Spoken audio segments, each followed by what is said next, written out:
Selamat pagi untuk Mbak semuanya di kuliah perpajakan ini di semester sekarang ini pertemuan ketujuh. Kita adalah pertemuan terakhirnya kita untuk materi perpajakan ini. Nanti setelah ini akan UTS, kemudian setelah UTS akan diajar kembali oleh Bu Esti. Oke, kita lanjut materi. Dan materi kita hari ini adalah tentang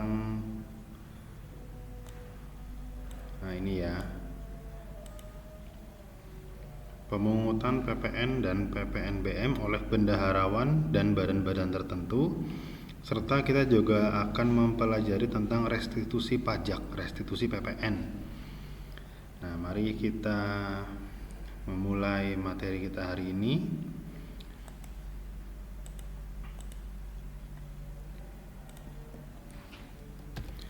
Pembahasan hari ini adalah pertama pemungutan PPN dan PPNBM oleh bendaharawan dan badan-badan tertentu, yaitu pembelajarannya pertama pemungutan pajak pertambahan nilai dan pemungutan oleh kantor perbendaharaan negara. Cuman dalam materi ini akan ada pengembangannya terkait siapa-siapa aja yang bisa memungut PPN dan PPNBM itu.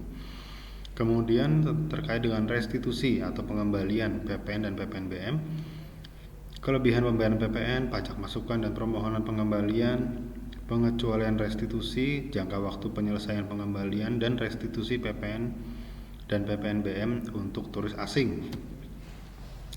Nah, PPN terutang itu mulai kapan? Jadi menurut pasal 11 Undang-Undang PPN pada pasal 13 PP 143 tahun 2000, STDD PP 24 tahun 2002, ini pelengkapnya tahun 2002, di mana terutang itu pada saat penyerahan barang kena pajak atau jasa kena pajak,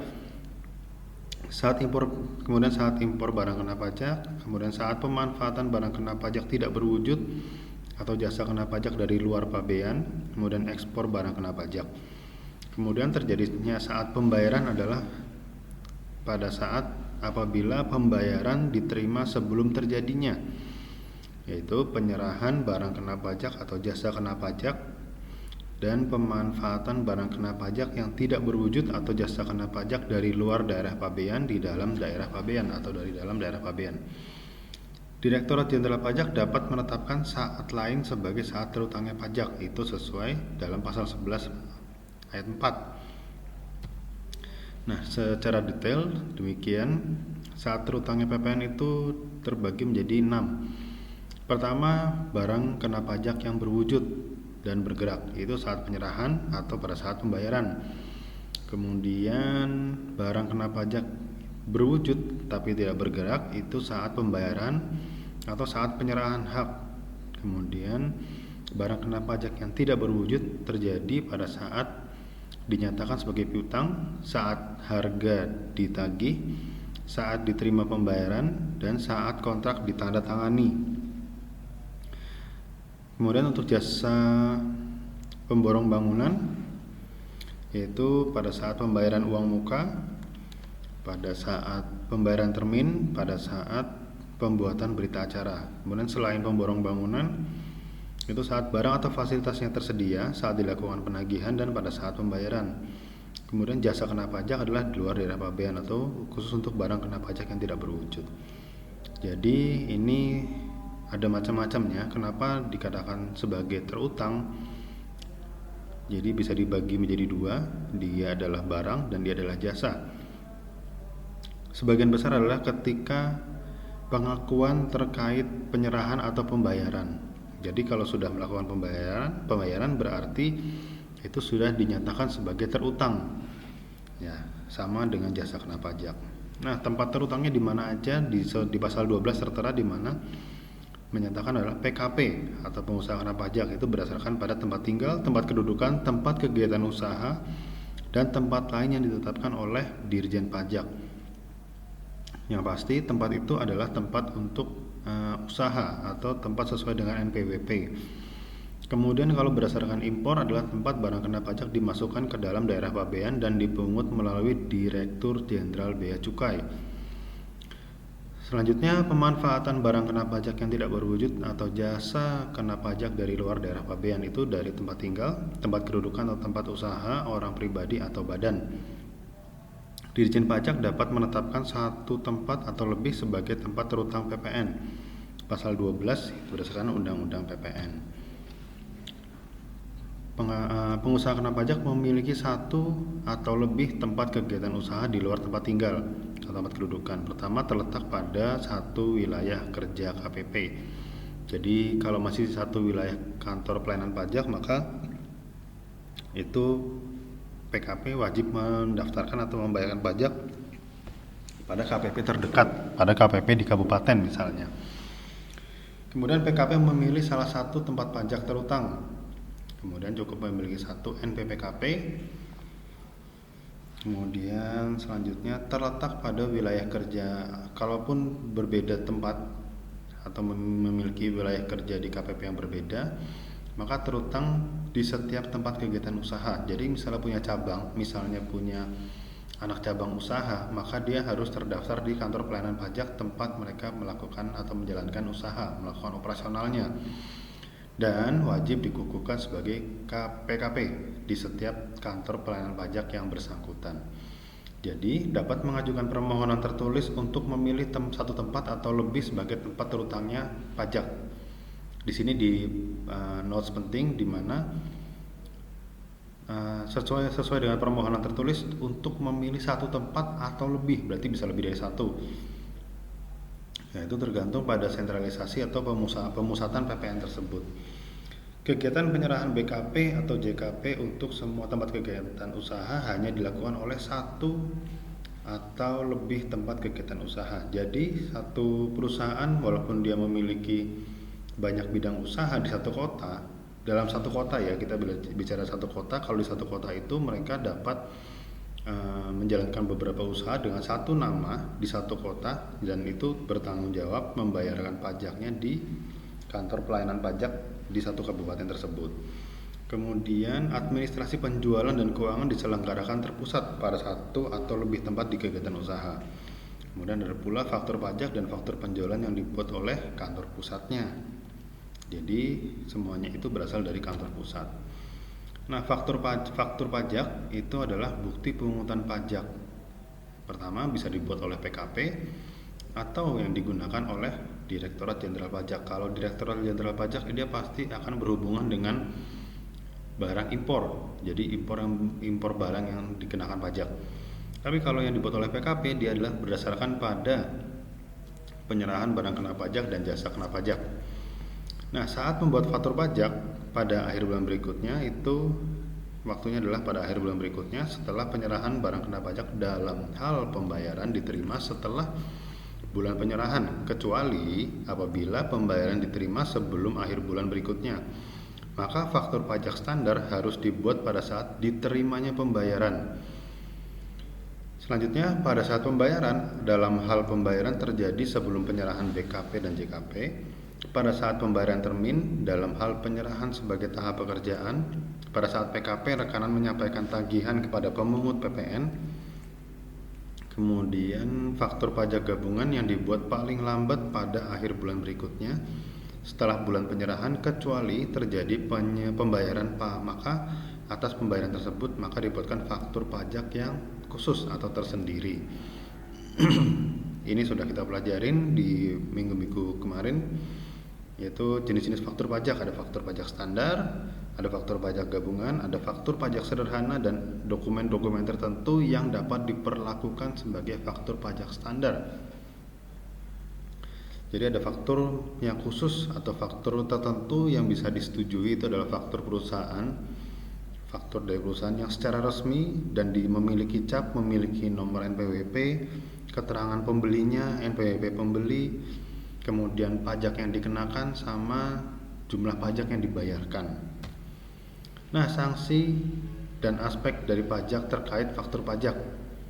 Dari sisi penjual, pertama, apabila terjadi kesalahan, pertama Jadi ini ada dua, ada dari sisi penjual dan sisi pembeli. Kemungkinan kesalahan yang terjadi adalah terlambat membuat faktur pajak. Kalau dari sisi penjual maka akan dikenakan 2% dari dasar pemungutan pajak PPN. Nah, kalau dari sisi pembeli, jika terlambat lebih dari 3 bulan, maka dia tidak dianggap sebagai faktur pajak standar. Selanjutnya, kalau misalnya kesalahan itu dikarenakan faktur pajak tidak diisi dengan lengkap, sama, yaitu dari sisi penjual akan dikenakan sanksi 2% dari dasar pemungutan pajak PPN. Dan dari sisi pembeli, PPN tidak dapat dikreditkan, jadi harus langsung diselesaikan atau langsung dibayarkan. Objek PPNBM, objeknya apa aja? Nah, itu hanya dikenakan satu kali pada saat penyerahan barang kena pajak yang tergolong mewah dan oleh pengusaha yang menghasilkan barang kena pajak yang mewah. Jadi ini misalnya kita bisa membeli barang, kita ambil contoh lampu kristal. Lampu kristal kan bukan lampu yang murah, jadi itu walaupun sudah dijual di toko, berarti itu walaupun dia dari impor, tapi dia tidak dikenakan sebagai barang impor, tapi adalah barang dari PKP biasa dan memiliki tergolong sebagai barang yang mewah. Kemudian kalau misalnya impor, dia adalah barang kena pajak yang tergolong mewah yang berada di dalam daerah pabean, kemudian dalam lingkungan perusahaan dan pekerjaan. Nah, kita ambil contoh nih, kemarin PPN yang ada di Batam. PPN yang di Batam itu PPN dan PPNBM tidak dipungut atas impor BKP. Kemudian perolehan BKP dari dalam daerah pabean yang digunakan untuk menghasilkan BKP yang akan diekspor. Kemudian PKP yang melakukan penyerahan BKP wajib menerbitkan faktur pajak yang dicap. Kemudian PPN dan atau PPNBM yang tidak dipungut sesuai dengan PP nomor 63 tahun 2003. Atas impor barang kena pajak, Direktorat Jenderal Bea Cukai membubuhkan cap, yaitu PPN dan atau PPNBM tidak dipungut sesuai dengan PP nomor 63 tahun 2003 pada setiap lembar PIB. Nah, jadi kalau misalnya Direktorat Jenderal Bea Cukai sudah memberikan cap tidak dipungut sesuai dengan PP 63 tahun 2003, maka tidak akan dikenakan PPN karena seperti yang sebelumnya sudah kita bahas, ini hanya dikenakan satu kali sampai di tangan pembeli. Apabila BKP tidak digunakan untuk menghasilkan BKP untuk diekspor, maka PPN atau PPNBM yang tidak dipungut harus dibayar kembali ditambah sanksi sesuai dengan ketentuan yang berlaku. Yang dikenakan PPN di Batam apa aja terhadap impor dan atau penyerahan BKP selain yang akan digunakan untuk kegiatan menghasilkan barang kena pajak yang akan diekspor. Jadi Batam itu memang khusus untuk ekspor impor, pusatnya di situ. Nah, kemudian penyerahan JKP dari keluar daerah Batam. Terutangnya PPN dan atau PPNBM yang pengenaannya dilakukan secara bertahap sesuai KMK. Pemanfaatan barang kena pajak yang tidak berwujud dan atau jasa kena pajak dari luar daerah pabean di dalam Batam, wilayah Batam ya. Pemungut PPN dan PPNBM. Sejak 1 Januari 2004, pemungut PPN dan PPNBM hanya bendaharawan pemerintah atau KPKN. Ini adalah bendaharawan khusus pemerintah. Kemudian badan-badan tertentu yang tidak lagi menjadi pemungut PPN kecuali atas penyerahan BKP atau JKP yang penyerahannya dilakukan paling lambat pada 31 Desember 2003 dan faktur pajaknya diterbitkan sebelum 31 Januari 2004. Jadi cut off-nya itu mulai di tahun 2003 bulan Desember. Nah, setelah itu wajib memungut PPN dan PPNBM terutang dan menyetorkannya paling lambat 31 Januari 2004. Tempat pembayaran PPN atau penyetoran pajak di mana aja? Pertama, kantor pos dan giro bank pemerintah kecuali BTN. Bank pemerintah itu contohnya Bank Jateng, Bank Jabar. Semua bank yang dapat dikatakan dimiliki oleh pemerintah, bank plat merah kita bisa bilang. Kemudian bank pembangunan daerah, bank devisa, bank lain penerima setoran pajak, kantor Direktorat Jenderal Bea Cukai, dan yang khusus untuk impor tanpa LKP. Saat pembayaran atau penyetoran PPNBM yang dihitung sendiri oleh PKP harus disetorkan paling lambat tanggal 15 bulan takwim berikutnya. Jadi bulan berikutnya setelah bulan berjalan adalah termasuk adalah masa pajak. Contoh, masa pajak Januari 96, menyetorkannya paling lambat adalah 15 Februari 96. Jadi tanggal 15 di bulan berikutnya. PPN dan PPNBM yang tercantum dalam SKPKB dan SKPKBT dan STP surat tagihan pajak. Kalau SKB ini kelebihan lebih bayar, harus dibayar atau ini kekurangan bayar. Surat keputusan pajak kurang bayar harus dibayar atau disetor sesuai batas waktu yang tercantum dalam SKPKB dan SKPKBT dan STP tersebut.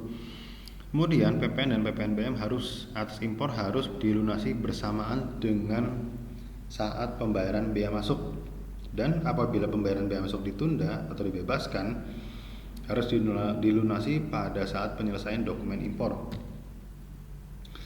Selanjutnya, PPN atau PPNBM yang pemungutannya dilakukan oleh bendaharaan pemerintah harus disetor selambat-lambatnya tanggal 7 bulan takwim berikutnya setelah masa pajak berakhir. Pemungut PPN selain bendaharawan pemerintah harus disetor selambat-lambatnya tanggal 15 bulan takwim berikutnya.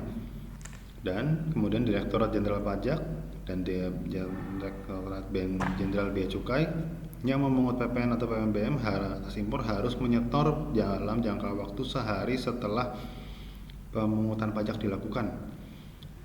PPN dari penyerahan gula pasir dan tepung terigu oleh Badan Urusan Logistik atau Bulog harus dilunasi sendiri oleh PKP sebelum surat perintah pengeluaran barang ditebus. Pemungut PPN adalah bendahara pemerintah, badan atau instansi pemerintah yang ditunjuk oleh Menteri Keuangan untuk memungut, menyetor, dan melaporkan pajak yang terutang oleh pengusaha kena pajak atas penyerahan barang kena pajak dan atau jasa kena pajak kepada bendahara pemerintah, badan atau instansi pemerintah tersebut.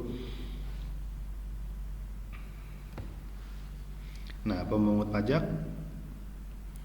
bendaharawan KPKN, BUMN, dan kontraktor kontrak kerjasama.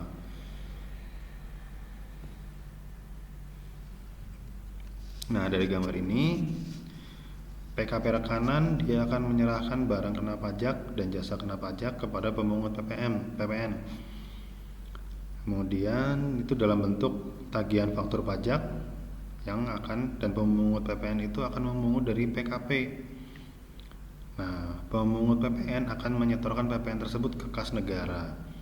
Jadi, PPN itu sebenarnya akan dimasukkan kepada kas negara.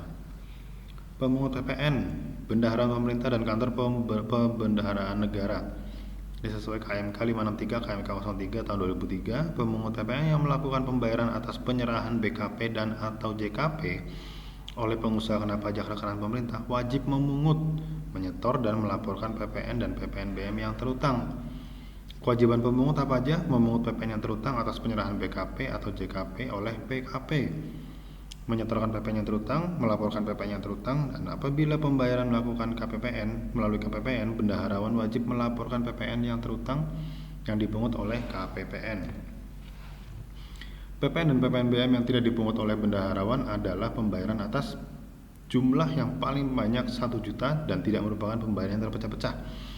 Yang tidak terpecah-pecah itu misalnya dalam satu nota, di satu nota untuk satu pembayaran.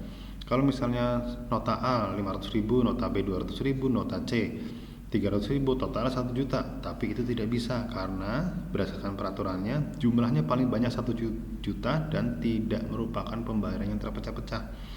Jadi 1 juta untuk satu item atau satu faktur. Kemudian untuk pembebasan tanah, penyerahan BKP atau JKP mendapat fasilitas PPN dibebaskan dan atau tidak dipungut PPN-nya. Penyerahan BBM dan non BBM oleh Pertamina, rekening telepon, jasa angkutan udara yang diserahkan perusahaan penerbangan, penyerahan barang dan jasa yang tidak terutang PPN. Mekanisme pemungutan PPN pertama dilakukan pada saat pembayaran dengan cara memotong secara langsung dari tagihan PKP rekanan pemerintah. Faktur pajak dan surat setoran pajak dibuat oleh PKP rekanan pemerintah. Surat setoran pajak dibuat atas nama PKP rekanan pemerintah dan yang menyetorkan PPN terutang adalah bendaharawan pemerintah. Penyetoran PPN yang dilakukan terutang dan paling lama 7 hari setelah bulan terjadi pembayaran tagihan. Jadi tanggal 7 bulan berikutnya. Penyetoran PPN dan PPNBM yang dipungut oleh KPPN dilakukan pada saat pemungutan PPN dan PPNBM, yaitu pada saat pembayaran oleh KPPN kepada PKP rekanan. Bendaharawan pemerintah wajib melaporkan PPN dan PPNBM yang telah dipungut dan disetorkan ke kas negara paling lambat 20 hari setelah berakhirnya bulan dilakukan pembayaran tagihan. Pelaporan PPN dan PPNBM yang telah dipungut dan disetor ke kas negara dengan menggunakan SPT masa bagi pemungut PPN. Contoh perhitungannya begini. Jumlah PPN yang dipungut oleh bendaharawan pemerintah atas penyerahan rekanan adalah sebesar 10/110 bagian dari jumlah pembayaran. Maka jumlah pembayaran yang dimaksud adalah 11 juta, jumlah PPN yang dipungut adalah 10/110, ini adalah 1,1 ya, dikalikan dengan 11 juta, yaitu nilainya adalah 1 juta. Jadi sisa yang dibayarkan kepada PKP rekanan adalah 10 juta. Contoh selanjutnya, apabila penyerahan BKP dari PKP rekanan terutama PPN dan PPNBM, jumlah PPN yang dipungut oleh bendaharawan pemerintah memperhitungkan sebagai berikut. Penyerahan BKP terutama PPN dan PPNBM itu 20%. Ini nilainya tergantung pada jenis barangnya ya. Selanjutnya jumlah pembayarannya demikian. Jumlah PPN yang dipungut adalah 10/130 dikalikan 13 juta. Jumlah PPNBM yang dipungut adalah 20%, ini dari 20%, 20/130 dikali 13 juta. Jadi sisa yang dibayarkan kepada PKP rekanan adalah 10 juta. Nah, contoh yang ketiga, jumlah pembayaran paling banyak sebesar 1 juta dan batas jumlah tersebut termasuk dalam PPN dan PPNBM. Harga jualnya 900.000. PPN-nya 10% dari 900.000, jadi senilai 90.000. Kemudian PPNBM dimisalkan nih 20%, jadi 20% dikali dengan 900.000. 900.000 itu adalah dasar pemungutan pajak. Jadi total nilainya adalah 180.000. Nah, maka harga jual termasuk PPN dan PPNBM adalah 1.170.000. Jadi PPN terhitung sendiri, PPNBM terhitung sendiri. Tidak bisa digabungkan. Nah, pemungut PPN yang kedua adalah BUMN. PPN dan PPNBM yang tidak dipungut BUMN adalah pembayaran atas jumlah yang paling banyak 10 juta termasuk PPN dan PPNBM yang terutang dan tidak merupakan pembayaran yang terpecah-pecah. Penyerahan barang kena pajak dan atau jasa kena pajak yang mendapatkan fasilitas PPN-nya dibebaskan dan atau tidak dipungut PPN-nya. Penyerahan BBM dan non BBM oleh Pertamina, rekening telepon, jasa angkutan udara yang diserahkan perusahaan penerbangan, penyerahan barang dan jasa yang tidak terutang PPN.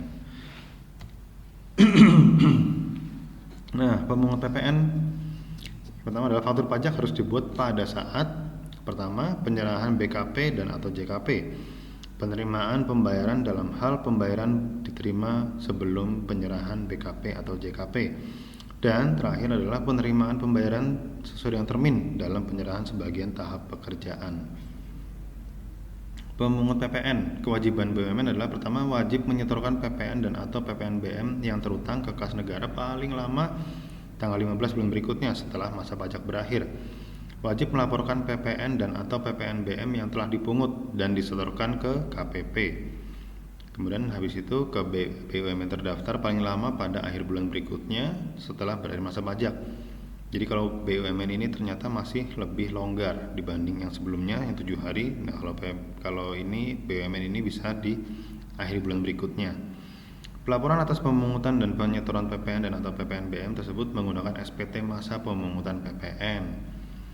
Yang ketiga adalah kontraktor kerjasama pengusaha migas dan kontraktor atau pemegang kuasa atau pemegang izin pengusahaan sumber daya dana panas bumi, daya panas bumi.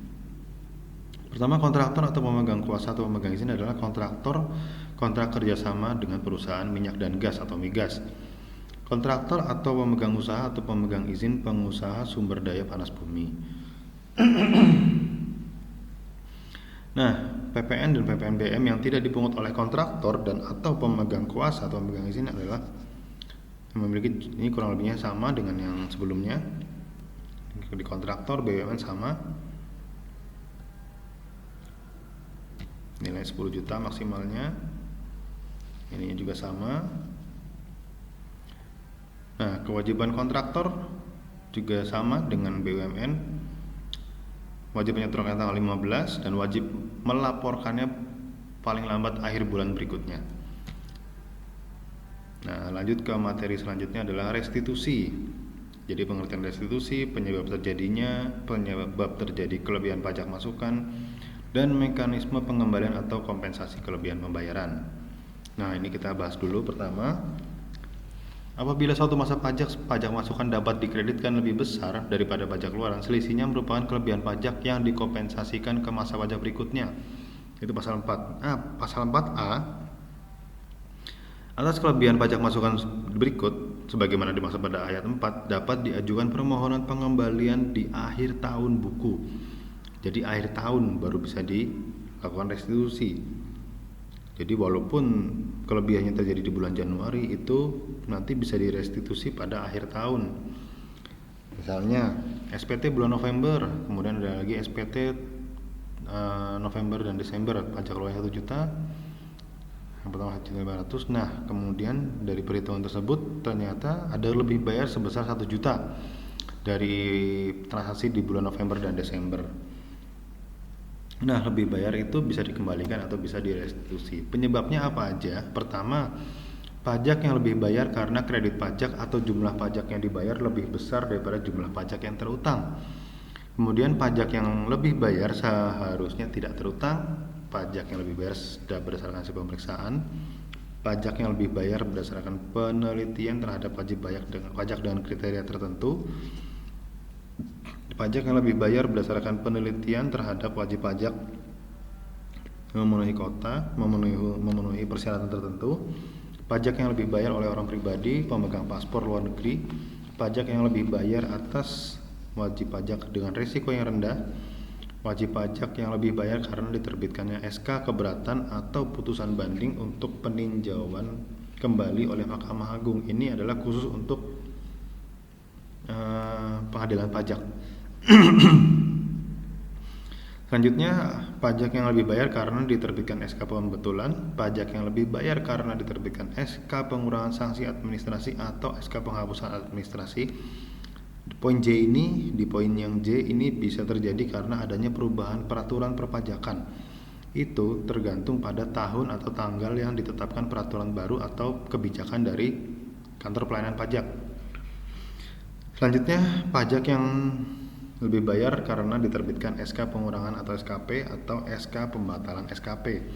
Pajak yang lebih bayar dikarenakan diterbitkan SK pengurangan, STP atau SK pembatalan STP. STP itu surat tagihan pajak ya. Kemudian proses pengembalian kelebihan pajak atau restitusi. Di pasal 17B Undang-Undang KUP atau Ketentuan Umum Perpajakan, untuk seluruh PKP proses dengan melaksanakan pemeriksaan jangka waktu 12 bulan sejak permohonan diterima dengan lengkap. Kemudian pasal 17 ayat C, untuk PKP dengan kriteria tertentu dilakukan dengan penelitian dan jangka waktu 1 bulan sejak permohonan diterima lengkap. Dari 17D, untuk PKP yang memenuhi persyaratan tertentu dilakukan dengan penelitian dan jangka waktu 1 bulan. Kriteria tertentu itu apa aja? Pertama, tepat waktu dalam menyampaikan SPT, tidak memiliki tunggangan pajak, laporan keuangannya diaudit oleh kantor akuntan publik atau lembaga pengawasan keuangan pemerintah dengan pendapat wajar tanpa pengecualian selama 3 tahun berturut-turut.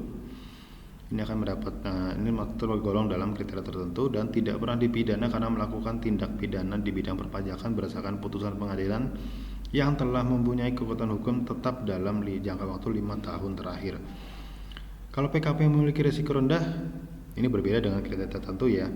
Kalau mereka yang memiliki risiko rendah itu pengusaha kena pajak merupakan perusahaan terbuka yang paling sedikit 40%, yaitu seluruh sahamnya disetor diperdagangkan di Bursa Efek Indonesia.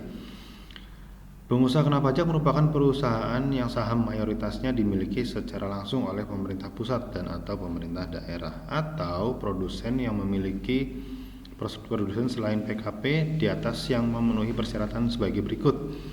Tepat waktu dalam penyampaian SPT masa selama 12 bulan terakhir, memiliki barang kena pajak yang dijual tahun sebelumnya paling sedikit 75% dari produksi sendiri, dan laporan keuangan 2 tahun pajak yang 2 tahun pajak sebelumnya yang diaudit oleh kantor akuntan publik dengan pendapat dengan opini wajar tanpa pengecualian atau dengan wajar dengan pengecualian. Artinya dengan opini dari auditor tersebut, 2 opini penting yaitu wajar tanpa pengecualian atau WTP dan wajar dengan pengecualian atau WDP, maka masih tergolong dalam kategori wajar, masih bisa dipertanggungjawabkan. Kemudian tidak pernah dilakukan pemeriksaan bukti permulaan dan atau penyidikan dalam jangka waktu 24 bulan terakhir. Selanjutnya PKP yang memenuhi persyaratan tertentu, yaitu PKP atau pengusaha kena pajak yang menyampaikan SPT PPN lebih bayar restitusi dengan jumlah pajak lebih bayar paling banyak 100 juta. Dilakukannya penelitian itu apa? Penelitian adalah serangkaian kegiatan yang dilakukan untuk menilai kelengkapan pengisian surat pemberitahuan dan lampiran-lampiran pendukungnya, termasuk penilaian tentang kebenaran penulisan dan perhitungan. PKP yang dilakukan penelitian adalah PKP kriteria tertentu, PKP yang memenuhi persyaratan tertentu, dan PKP yang berisiko rendah. Kalau pemeriksaan adalah serangkaian kegiatan yang menghimpun, mengolah data, keterangan, dan atau bukti yang dilaksanakan secara objektif dan profesional berdasarkan suatu standar pemeriksaan untuk menguji kepatuhan pemenuhan kewajiban perpajakan dan atau untuk tujuan lain dalam rangka melaksanakan ketentuan peraturan perundang-undangan perpajakan. Pemeriksaan dilakukan terhadap permohonan pengembalian kelebihan pajak yang dilakukan PKP selain yang dilakukan penelitian. Nah, cara permohonannya bagaimana? Pertama, pengusaha kena pajak dapat mengajukan permohonan pengembalian kelebihan pajak dengan menggunakan SPT masa PPN yang mencantumkan tanda permohonan pengembalian kelebihan pajak dengan cara mengisi kolom dikembalikan atau restitusi. Atau dapat dilakukan dengan mengajukan surat permohonan tersendiri apabila kolom dikembalikan dalam kurung restitusi dalam SPT masa PPN tidak diisi atau tidak mencantumkan tanda permohonan pengembalian kelebihan pajak.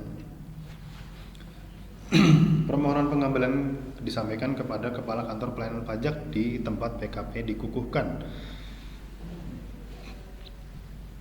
Dan terakhir adalah permohonan pengembalian yang ditentukan satu permohonan untuk satu masa pajak.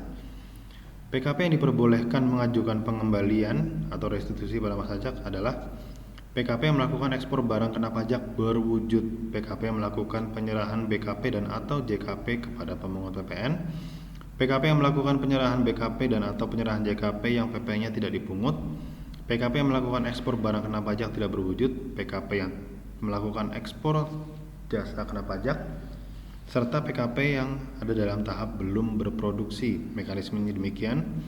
Pertama, terjadinya pajak lebih bayar. Permohonan restitusi itu dapat dilakukan dengan permohonan sendiri atau melalui SPT. Kalau pemeriksaan itu maksimal jangka waktunya 12 bulan setelah lengkap. Kalau penelitian 1 bulan setelah lengkap.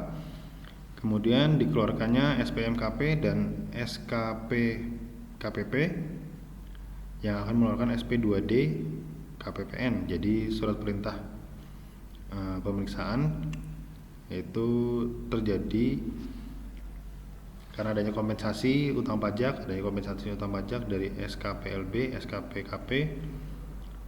Nah, produk hukumnya apa aja? Ini adalah standar atau satu surat yang dapat dilakukan untuk melakukan pemeriksaan atau adanya kelebihan bayar atau adanya kurang bayar. Adanya kurang bayar tetap, SKPKBT adalah dari kurang bayar tetap. Produk hukumnya kalau dari SKPPKP adalah tidak terbit. Pertama adalah SKPPKP dan tidak terbit dari SKPPKP. Nah, istilah-istilah yang terkait dengan restitusi pertama adalah surat ketetapan lebih bayar atau SKPLB. Adalah surat ketetapan pajak yang menentukan jumlah kelebihan pembayaran pajak karena jumlah kredit pajak lebih besar daripada jumlah pajak terutang yang seharusnya tidak terutang. Surat keputusan pengembalian pendahuluan kelebihan pajak. Surat keputusan pengembalian pendahuluan kelebihan pajak, ini diingat ya. Jadi SKPPKP itu surat keputusan yang menentukan jumlah pengembalian pendahuluan kelebihan pajak untuk wajib pajak tertentu. Bank persepsi adalah bank umum yang ditunjuk oleh Menteri Keuangan untuk menerima setoran dan penerimaan negara bukan dalam rangka impor, yang meliputi penerimaan pajak, cukai dalam negeri, dan penerimaan bukan pajak. Utang pajak adalah pajak yang masih harus dibayar, termasuk sanksi administrasi berupa bunga, denda, atau kenaikan yang tercantum dalam surat ketetapan pajak atau sejenisnya berdasarkan ketentuan peraturan perundang-undangan perpajakan. Ini SKP KPP adalah surat keputusan pengembalian kelebihan pembayaran pajak.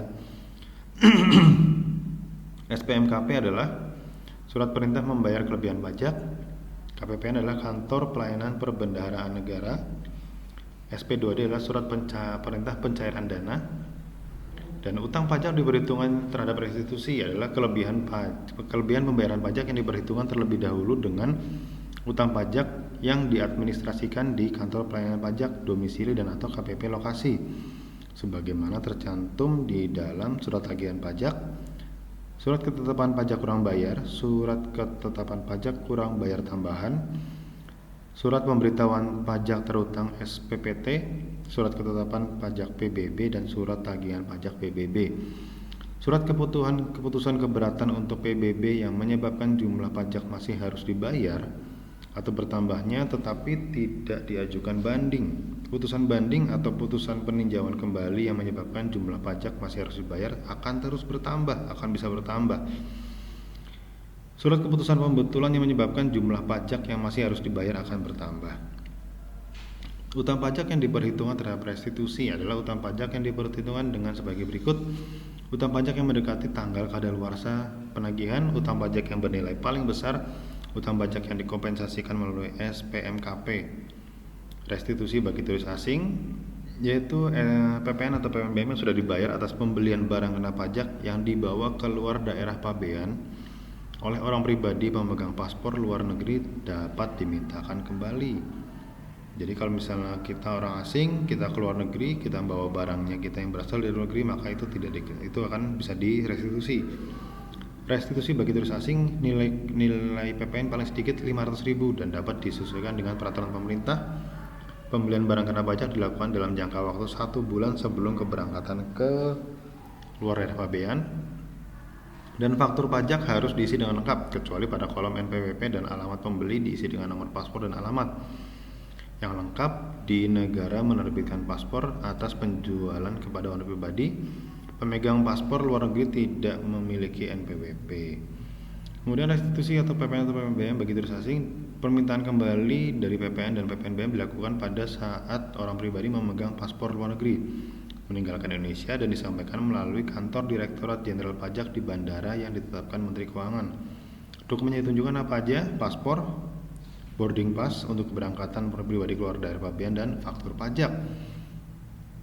Ini bandar udara yang ditunjuk untuk melayani restitusi turis asing di Bandara Udara Juanda Surabaya, Bandara Udara Polonia Medan, Adi Sucipto Yogyakarta, Bandara Udara Soekarno Hatta Jakarta, dan Ngurah Rai Bali ya. Nah, ini demikian untuk presentasi saya hari ini. Di pertemuan terakhir ini nanti akan ada tugas, bisa dikerjakan tugasnya. Dan demikian presentasi saya untuk hari ini. Terima kasih atas perhatiannya selama kita setengah semester ini bersama untuk pembelajaran terkait dengan pajak. Dan selanjutnya akan diteruskan oleh Ibu Esti. Saya mohon maaf atas segala kesalahan baik perkataan, sikap, dan tingkah laku saya yang mungkin tidak seturut dengan kehendak Mbak semua.